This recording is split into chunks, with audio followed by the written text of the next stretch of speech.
Okay, I think we're recording there. Okay. Well, welcome.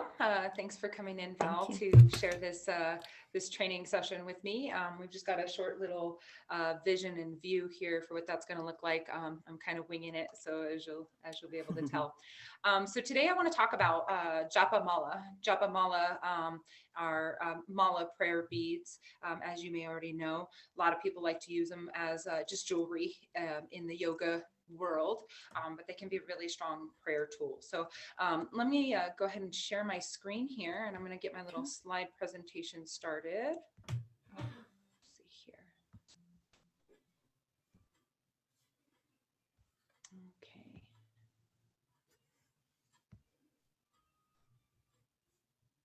Perfect. All right. So you can see that, right? I can. Okay, awesome. So Japamala is, let's talk about what we're going to discuss first today. So today we're going to talk about, first of all, what is a mala? How do you make your own? And then we'll discuss how to use it. Being this is kind of a brief, just a brief class. If you have any questions at the end, we'll kind of discuss those. We'll have some time for that discussion at the end. Awesome. And then if there's anything we want to discuss further, we can do that privately Okay. outside of the video. Awesome. So let's get ourselves started here. So let's start with first of all, what is a japa mala? So as I said, it's a tool for meditation. The word japa in Sanskrit literally means to recite, and a mala just means garland. So like in yoga, we also have a malasana, which is garland pose. So we talk about garland a lot when it comes to yoga. As you know, in the Eastern religions, they do a lot of garland use throughout the day and in their prayers and things like that. So when used alongside a mantra or a prayer, what we can do is track the beads along the mala to really resonate and stick into that prayer or that mantra. So it can be a really powerful tool to help us meditate even deeper into that process. So I think Awesome. my headphones may die on us, so at one point it might switch over. So just let me know if you can't hear me at some point, okay? Okay. So the origination of the Japa Mala, it hasn't really been documented. The first documentation that we can find is in the Taisho Tripitaka scripts. It's a Mahayan script. It comes from a Mahayan script, and it's documented over about 3,000 years ago. It said that Buddha is said to have instructed a king to construct a mala from the seeds of an aristaka plant, and to recite a mantra while passing it through his fingers in order to calm his mind and relieve his anxiety. So I guess what this is saying is that the origination comes from Buddha, and kind of giving some instruction on how to really focus in on that meditative process. Nice. So what makes up a mala? A traditional mala is made with 108 beads that are strung from one end all the way around to the other, which is the same way that we'll use the mala for prayer. It also constructed with a guru bead. A guru bead represents our gurus, our teachers. Then we also usually have a tassel or some sort of stringed item hanging from the end of the guru bead, which, as I'll instruct in the next one, is for our connection with the universe. And the most important thing when you're making your own mala, or when someone's making one for you, is that there's good intention set into each knot, into each bead, into each moment of the creation of this mala. That makes it more powerful for the attendee and whatever it is they're working towards. So you can also do bracelets or other other factors of 108. So you could do an 18 prayer mala, you can do a 27 bead prayer mala, 54 beads.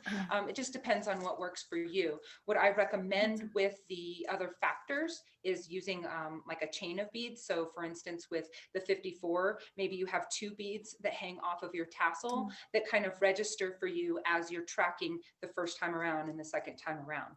So we would just still want to count to the 108, but we would do it by turning the mala each time to get to that 108 instead of just a straight count. That's cool. Awesome. So let's see. Why 108? So there's a lot of reasons why they say that it's associated with the 108 Upanishads. There's also the 108 connection points in the body called the marma. And we also have 108 pittas, are the sacred sites in India.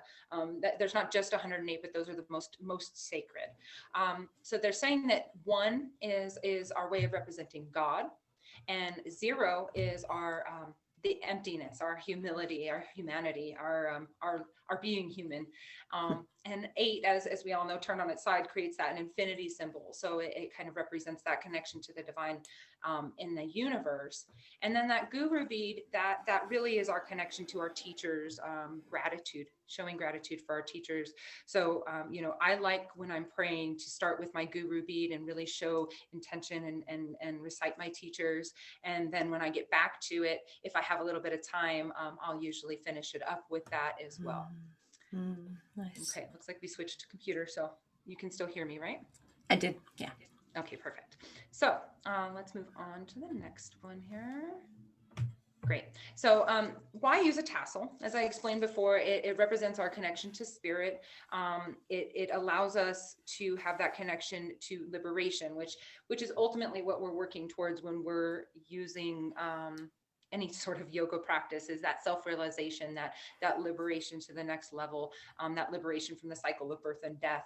So that's what your tassel represents, or whatever your little hangy thing is that you decide to put on the end of it. It also represents power, and it gives a little protection. And I always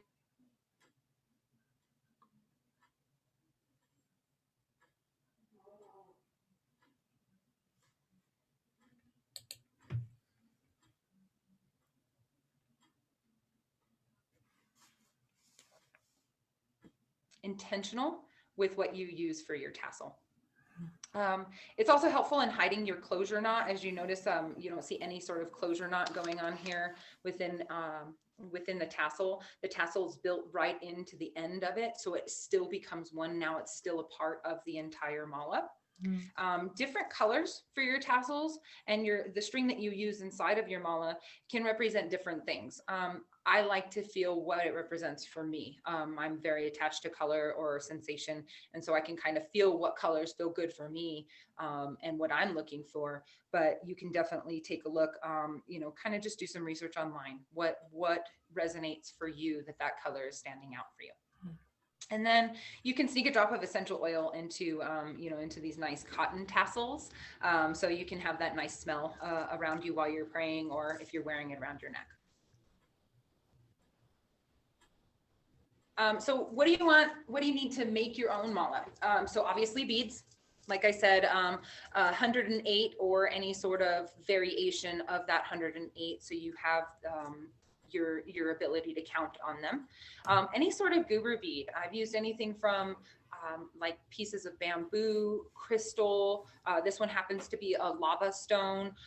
Anything that's just slightly bigger than the others, so you can really find it when you get to it. And then the thread or string or rope or whatever it is you're going to use to make your tassel, or your little hangy off of, gather that as well. So for cord, for rope, I really like to use, let me show you this one here. I like to use this nylon cord. I found it at Michael's. It comes in all sorts of different colors. It's like a really thin parachute cord is the best way I can explain how it kind of feels in my fingers, or what it kind of looks like. You can also use hemp, you can use twine, you can use jute, anything that you feel like is gonna work well for you and resonate for you. That's really important to use. Just make sure it's something that's gonna hold up. Don't try and use like sewing thread, because as soon as you knot it, it's gonna tear apart and it's not gonna hold some of these really heavy, if you use the stone beads. And remember, they don't have to be stone either. You could always use wood, glass shells, however you want to choose to track. I like the round glossy ones because they track along my fingers really well when I'm praying with it. So some of the tools you'll need, I love this travel kit. It's the Beadsmith travel kit. It comes with like a little cover on top here. That way you can store your beads and they don't roll around too much. They do still roll around, so be gentle with it. That works really well for keeping track of your beads. So you'll want something like that. And then we use a set of L-shaped tweezers. I found out recently that these are actually used to put on fake eyelashes. So when you're looking for them online, they're for putting on eyelashes. So it's a nice little L shape on there, and it makes it really nice to be able to grab the knot and pull down on the knot and really get a nice grip on there. Any pair of scissors is nice because you'll cut the string, obviously. And then a little trick I learned from Deepak Chopra, his online site, is to use some clear polish on the end of your string. That way you can cut a nice sharp tip on the end of the string to get it through the beads. So have some clear polish on hand as well. Get your cord ready by prepping the end. Let it dry really well before you get started trying to push it through the beads, obviously. Okay. Let's see. So some crafty tips and tricks for your mala. We talked about adding the string of additional beads. So you can see on this mala here in the corner, how it's got the additional beads here. So if the mala isn't quite 108 beads and you need to go around 2 or 3 or 4 times in order to get that, you can do that bead count there so you don't lose track of where you're at in your 108. Okay. So again, the clear polish on the end of your string will really help hold that stiffness. I have one started here. Let me show you what I did. So you can see the stiffness of it. It allows me to really push it through the beads. And sometimes the beads holes are a little smaller than predicted, so it makes it a little difficult. Just push it on through there and then take your tweezers to pull out the other end. And then the beading tray. I really like the beading tray. They're really inexpensive, and your beads don't roll away. I tried using like a foam setup. That didn't work too well. They were still getting all over the place, popping out and everything. So let's talk about how to tie the knot, because a lot of people ask me that question, like how do you get the knots just right? And what we're doing is it's an overhand knot. So I have an example here. Can you see the example? Mm-hmm. Yes. Okay, perfect. So what you want to do is I'll always use my dominant hand to create the knot. So I'm right-handed. So I'll hold the bead string with my left, and I take my fingers and place them under the string, and then I kind of do a loop and swoop back over. So what happens is the string crosses over the top of the other string, and then it gets pulled back this way. Can you see what I'm doing here? Yeah. Cool. And then so this one, then I'll take the string and kind of loop and push it up and under. So once it comes up and under, you can pull the thread out. And then this is where your tweezers come in. So then you'll take the tweezers, make sure you have a nice big loop that you can see. And you want to grab for the inside string, reaching inside the hole. So you actually want to reach the tweezers in and grab a hold of that string. And when you grab a hold of the string, you can actually bring the tweezers super far down. Can you see how I have it really close to the bead? Yeah. Then you take the string and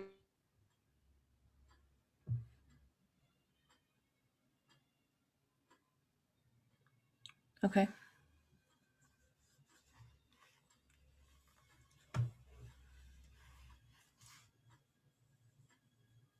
pull on the bead, and you can always take the bead too and push it back a little bit, or even take your thumb and your finger and press in between the bead to get a nice little a little separation if you want it a little looser. And I always go back on there and kind of pull between the beads when I'm done to get a nice little separation, so it doesn't have that kind of stringy feel like you see here. It's nice and tight. So you just gotta take your fingers and squeeze them the opposite direction so they can move back into a loose space. Okay. So holding the string, we cross it over and we loop under, and then we got to stick those tweezers right inside to grab a hold of that string. Okay. And then you'll see you pull it nice and tight around that bead.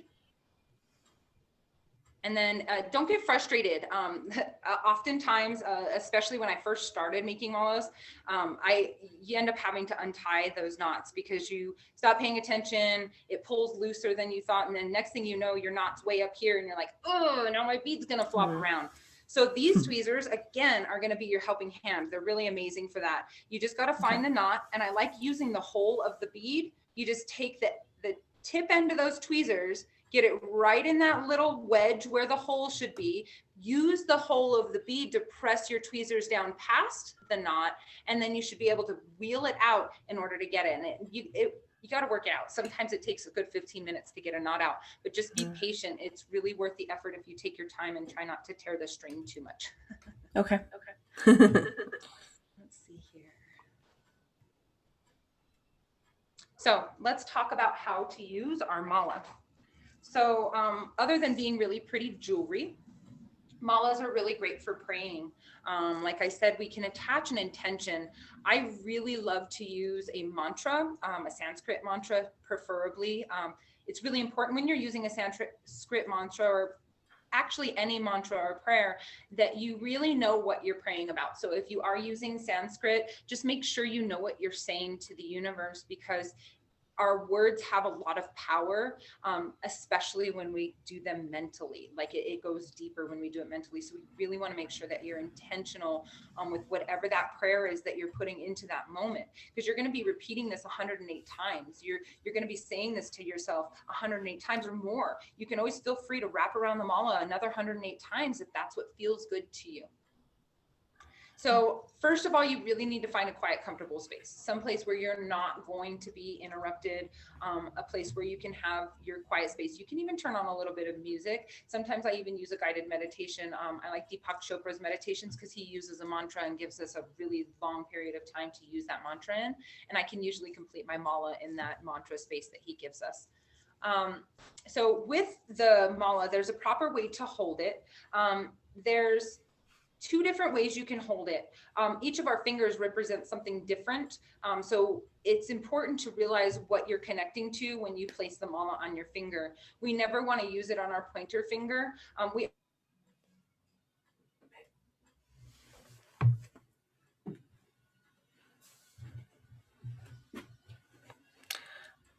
Thank you. Rachel, I lost your audio. Connect with that space. So when you grab a hold of your mala, you want to imagine the tassel pointing in towards you and the guru bead on the top. So you place that first bead on your finger, like so, with the guru bead right below it facing in. So I'm going to use the first bead above the guru. Can you see what I'm doing? I just keep showing you like I so you can see. I can. Okay, perfect.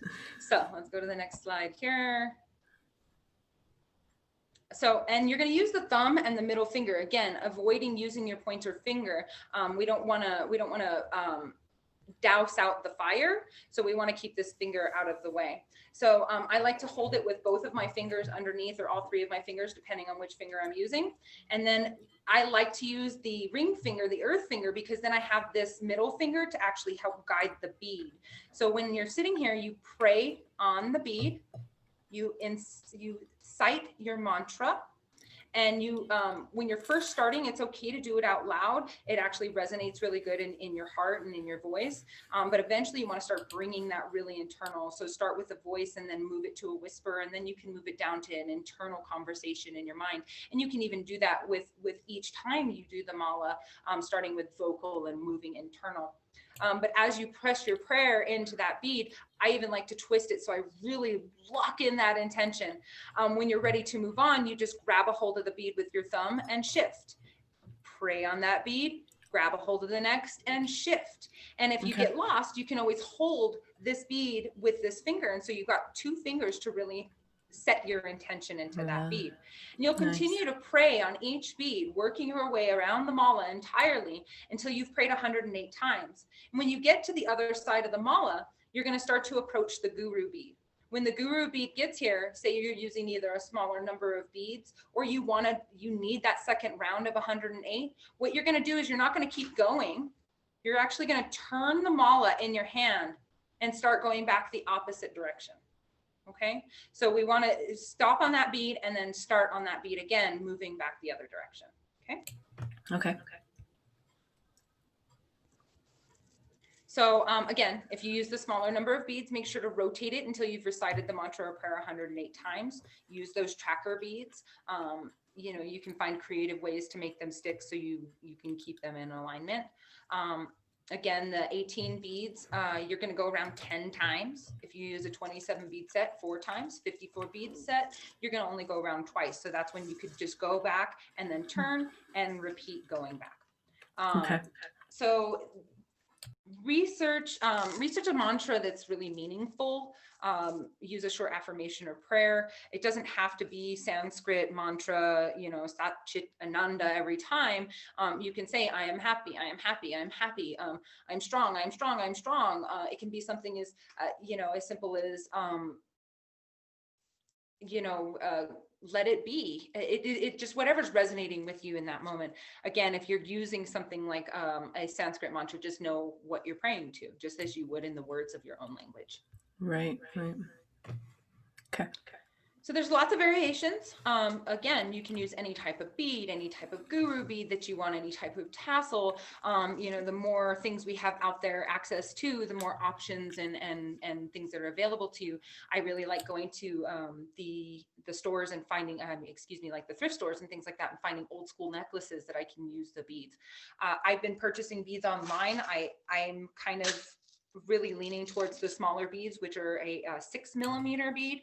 These ones in my hand here with this chakra mala, these ones are an 8mm bead. So it's going to kind of just depend on what you're using it for. If it's going to be more of a jewelry thing, or if it's going to be more of a prayer tool. I like the bigger ones for the prayer tool because it really hangs in the hand nicely. Yeah. So let's see. Do you have any questions? No, I've explained it so well. This is a great presentation too. I love the following it with you. Thank you. It's been really fun to share this with you. You use malas, right, for your prayers? Yes, I do. Awesome. Okay. Do you have any other tools in meditation that you like to use besides the mantra and the mala, I should say? I would say various sound healing, smudging, crystals, and I will follow guided meditations or just play like binaural tones or frequency music, and do unguided meditation. Very often I'll set a timer when I'm unguided. Right. Nice. Do you use the insight timer? I have not done that one, but I've heard of that. I really like it because you can set it up with like out anything, maybe just a basu bell at the beginning and end, so you know where you're at, but otherwise, Okay. or you can add different vocals or sounds to it. It's Awesome. really cool. You can set it up for any time. I do it for yoga and meditation just to keep Okay. track. Okay, that's awesome. For personal use, it's really nice, and it's Okay. all free. The free program takes care of everything for you. So Awesome. well, thank you. Awesome. That was great. Thank you. Coming through and hanging out with me today. My pleasure. Thank you. It was so informational, and I can't wait to make one with you in person. Oh, I can't wait either. We're gonna have to sit down and have a little session for sure. I'll bring all my new. We'll pull some together. Yes. Yes. Right. Yes.